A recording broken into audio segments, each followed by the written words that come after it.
Hello students. आज के इस वीडियो लेक्चर में हम पढ़ने वाले हैं ऑप्थेल्मिक प्रिपरेशन के बारे में। तो what do mean by ophthalmic? Ophthalmic means eye preparation. Eye का जो आँखों का प्रिपरेशन होता है, आज हम उसके बारे में पढ़ने वाले हैं। जो ऑप्थेल्मिक प्रिपरेशन रहते हैं वो जनरली लिक्विड डोजेस फॉर्म होते हैं and it is not needed to sterile the ophthalmic preparation because there is no supply of blood into the cornea of eye। हमारा जो आँखों का लेयर होता है दैट इज़ कॉर्नियल लेयर होता है, जो कि पहला लेयर होता है। वहाँ पर क्या होता है ना, ब्लड सप्लाई नहीं होता बिकॉज वहाँ पर ब्लड वेसल्स जाता ही नहीं है। कोई ब्लड वेसल प्रेजेंट नहीं होता तो ब्लड सप्लाई कैसे होगा?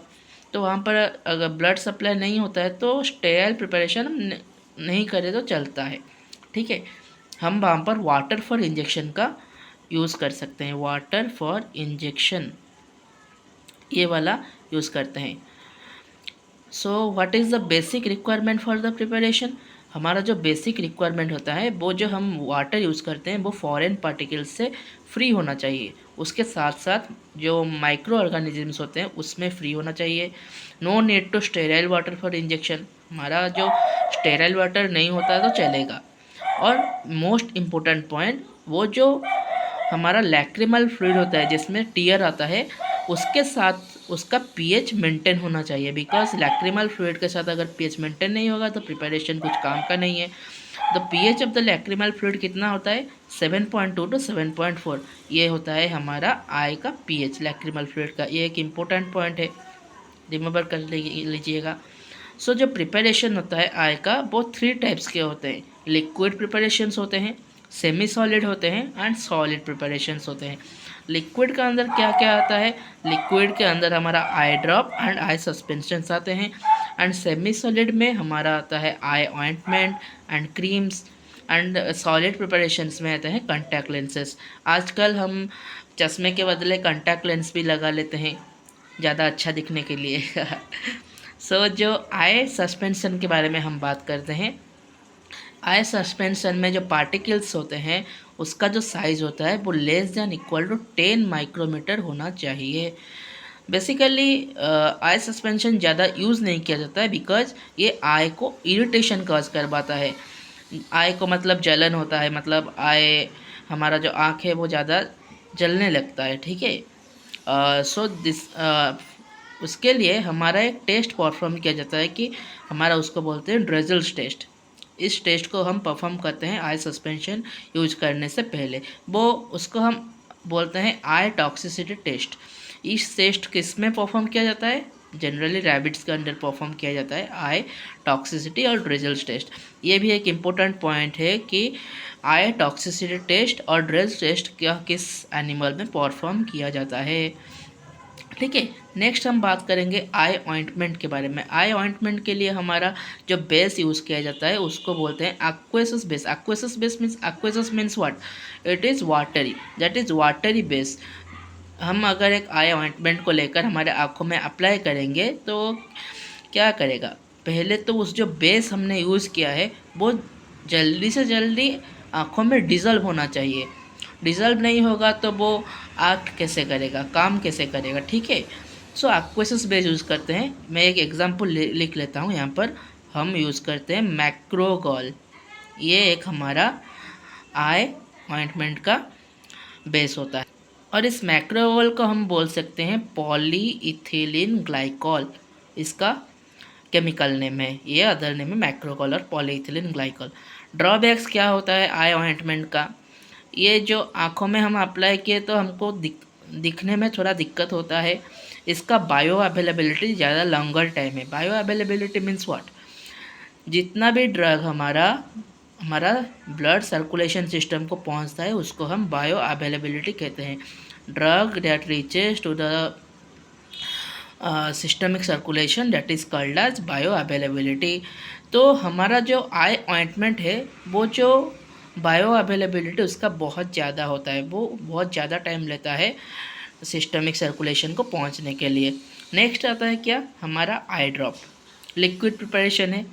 इसका जो एक ड्रॉप एक बूंदा जो हम डालते हैं आँखों में वो कितना वॉल्यूम होता है? 50 माइक्रोलीटर का। और हमारा जो कैविटी है आई का, उसको हम बोलते हैं क्या, कर्ल डी सैक। इस कर्ल डी सैक का वॉल्यूम कैपेसिटी कितना है, 30 माइक्रोलीटर। सो जब हम अप्लाई करते हैं आई ड्रॉप को तो 20 से 25 माइक्रोलीटर का आई ड्रॉप क्या होता है, वेस्ट हो जाता है। ठीक है। सो ये एक इम्पोर्टेंट क्वेश्चन है। आँखों का जो कैविटी है वो जहाँ पर हम अप्लाई करते हैं आई ड्रॉप, उसको क्या बोलते हैं, कर्ल डी सैक लेयर बोलते हैं। इसका जो वॉल्यूम है 30 माइक्रोलीटर है। ठीक है।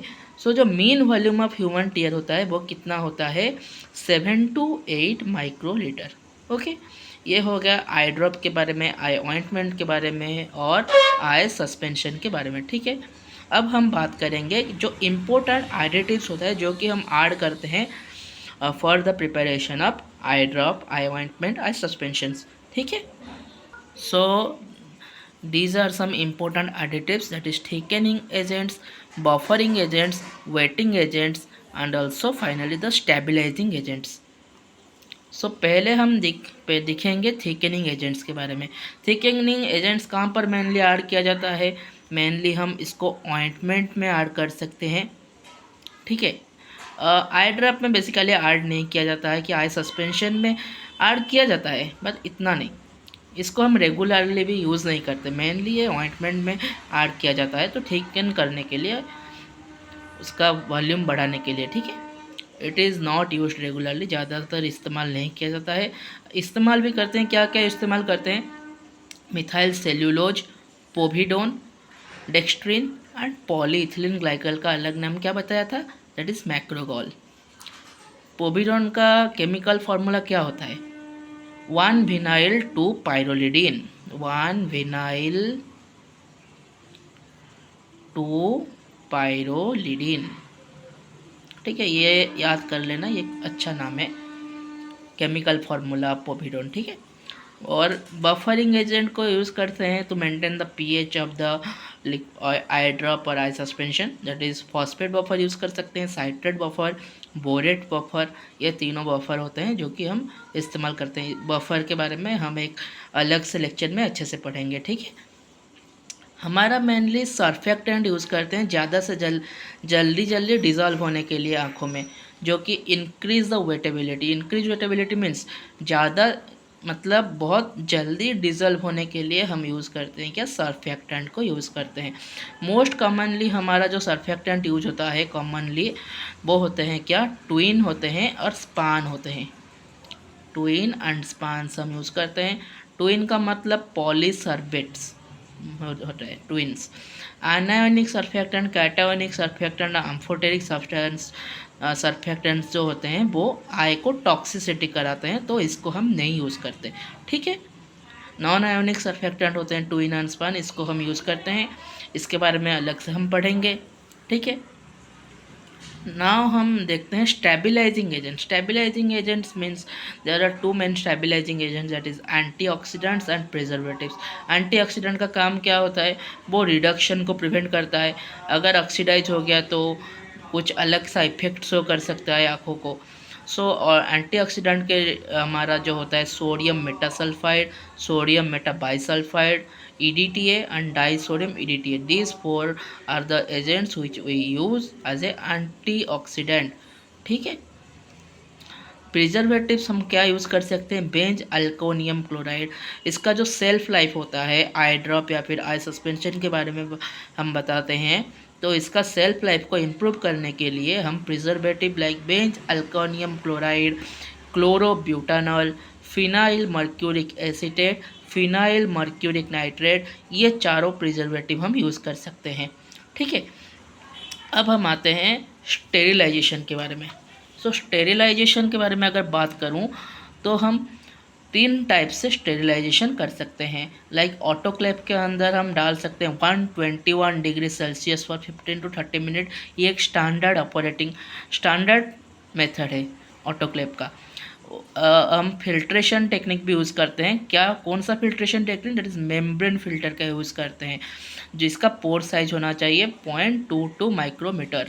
एंड हम कोबाल्ट 60, ये एक रेडिएशन का सोर्स है जिसको हम यूज़ करते हैं आई ऑइंटमेंट का स्टेरिलाइजेशन करने के लिए।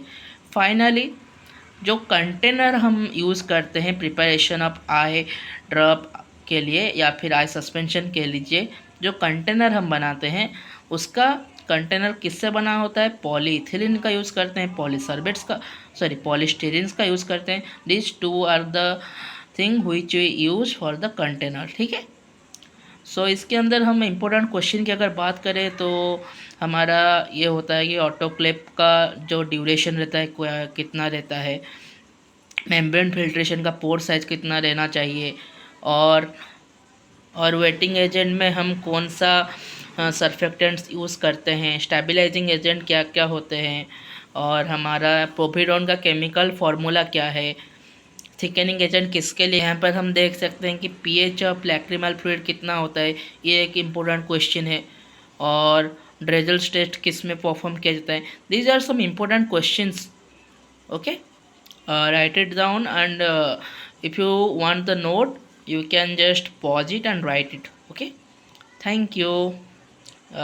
If you like this video, please subscribe, and I will upload daily videos for pharmaceutics, pharmacology, and also some important pinpoints which I uploaded yesterday, that is important regulatory agencies of the whole world.